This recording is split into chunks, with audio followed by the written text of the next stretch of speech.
So, Yes, indeed. elves came from spirits. An incredible revelation of what happened thousands of years ago. I asked Davern what he thought, and he just shrugged.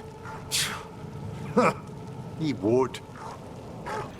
I must say, of all our theories throughout the ages, no one thought ancient elves came from spirits was very likely. Wait, the Mourn Watch knew? Not at all. It was only one proposition amongst thousands, and not well credited. I'll say. You could write a paper for the Watchers, or both of us could. What a wonderful idea. Though we'll have some difficulty citing our sources. Right, I guess Solas's memories are technically a diary? Do you think more spirits could ever become elves? As our world changes over the ages, so do the Fade's inhabitants. I suspect they'd look quite different. So not, say, elves with wings, like a bird's or a bat's? It seems unlikely. So how does it work? Being half undead, I mean. Which half of Hezenkos is undead? That feels important? I wasn't being quite so literal. The line between life and undeath can be porous. Oh, okay. That makes more sense. What were you imagining? Well, one leg's alive, other's undead, so you kind of just go in circles. Professor, Emmrich, is everything okay? It probably is. I just, you seem a little off. Sorry, that's probably rude. No. I do have quite a lot on my mind. Choices I must commit to. Well, if you want to talk or not, I'm here to listen. Thank you, Bellara. That's most kind. You know what helps me when I have a big choice to make? Tell me. I write a list. Good parts on one side, bad parts on the other. And there you go. Decision made.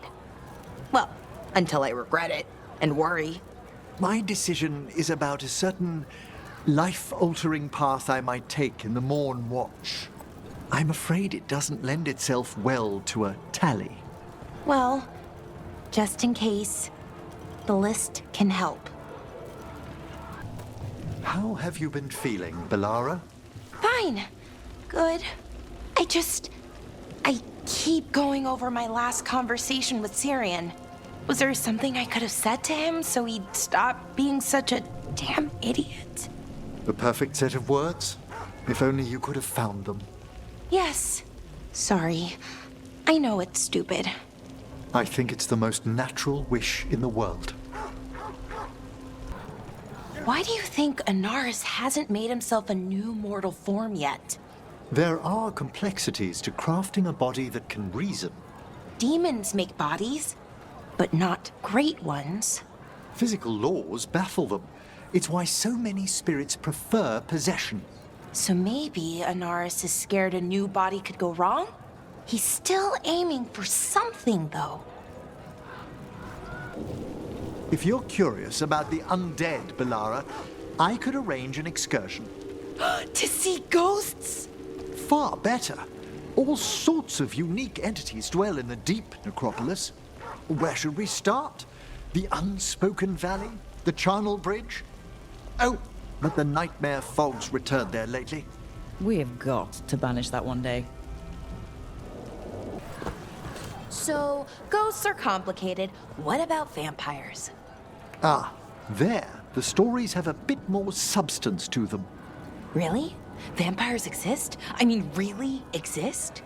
When a hunger demon possesses a corpse, the resulting abominations seek blood, you see. Oh, okay. I knew about that. Do I detect disappointment? A little bit, sort of. So can those abominations turn into bats? I was speaking with Nev earlier, Bellara. She's actually heard rumors of creatures that sound like your vampires from the serials. Really? Where? How? Certain Tevinter magisters have apparently attempted to bond with hunger demons. It would grant them tremendous power, but also an unending craving for blood. That's amazing! And really bad, of course. I can't wait to ask Nev about it.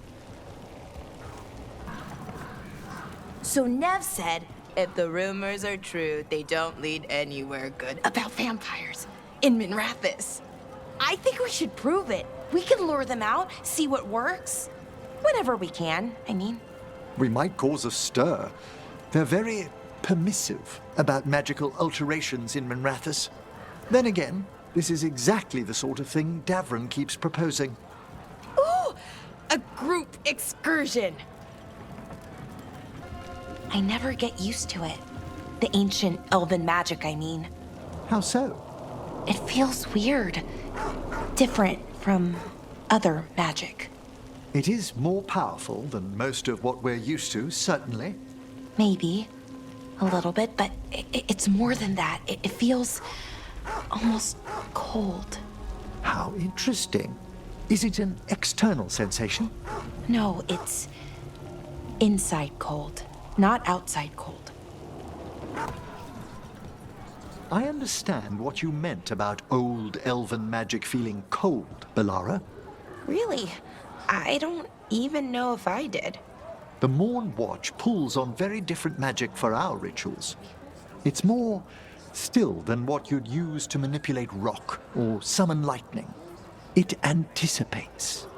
I'm not sure I'd like that. Magic just waiting for me. Perhaps, but it lends a solid foundation to our work. Maybe bracing is the right word. For what? The ancient elven magic that we were talking about. Every time I use one of the artifacts, it wakes me up like a bucket of cold water, only not cold. I wonder why that is. All magic touches the Fade. Perhaps the old elves tapped something we've lost. What you said about ancient elven magic, the way it touches the Fade, I think you're right. You've made a discovery? So, don't be mad, but I went outside the bubble at the lighthouse. Bellara! That was rather foolhardy. I know, but I was safe, mostly. Anyways, when I went out there, I could feel it. Somewhere, like the elven magic. Ancient elven magic draws from the deep Fade. Fascinating. The amount of magic you could harness. Explains a lot about how they did what they did. Did I tell you, Professor? That artifact that measures local ambient magic? I got it working. I'll never understand how you made sense of all those minuscule cogs. You won't believe what I found yesterday in the lighthouse, Professor. Go on. A box with wheels inside as small as a wheat grain. If we connect them up and restart the artifact, it'll do something. I'm not sure what, but let's try. Is this one of those devices you've collected with all those rods and levers and such? So many. I can't wait. I wish I'd been more help with that elven artifact, Bellara. But, Professor, you got the main enchantment working. Oh, a child could reweave a fraying autotelic bond. It's the internal mechanisms that confound me. Okay, the box has a lot of little bits, but if you look for sets of threes... I'll attempt it. Are the Mourn Watch's magic artifacts very different from the old elven ones? Elven artifacts are powerful, but I've noticed a certain rigidity in their magic. Some of our own greatest treasures are lost.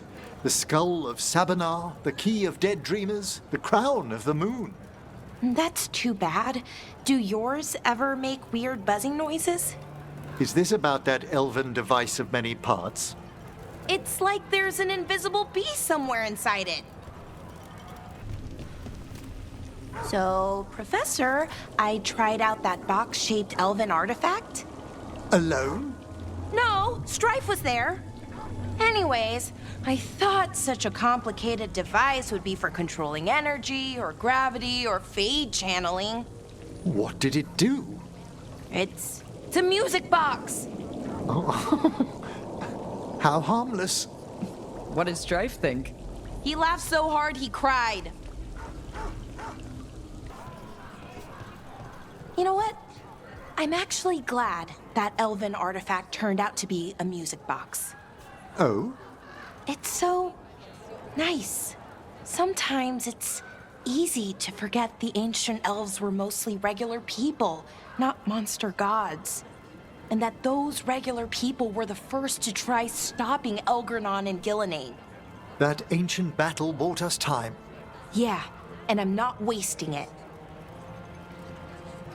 One wonders, did Solas craft the lighthouse himself? Too bad we can't ask. It's for the best.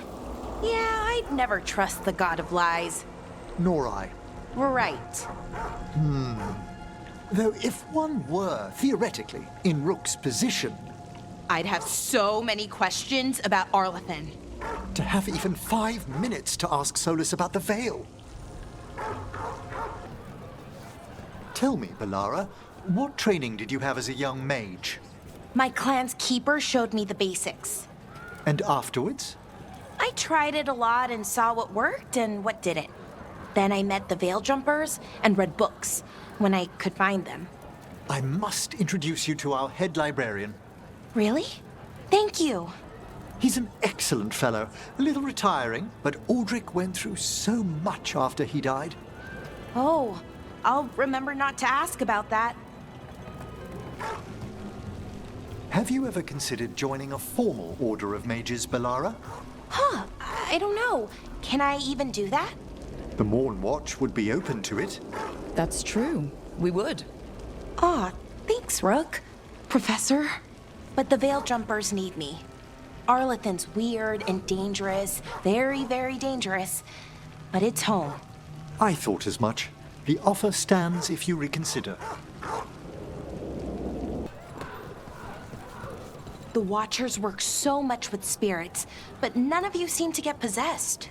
The Grand Necropolis wards discourage it, even as they draw spirits near. By providing them with bodies, we offer them peaceful existence with little need to possess the living. So no possessions ever? Oh no, the first thing a Watcher learns are warding spells. A malignant spirit never stops searching. The Grand Necropolis has so much background magic, but it's so tidy, quiet. Unlike the enchantments of Arlethan? Yeah, I mean, it's impressive, Professor. I haven't seen one time loop down there. Does that happen often in the forest? Strife and Ireland have stories.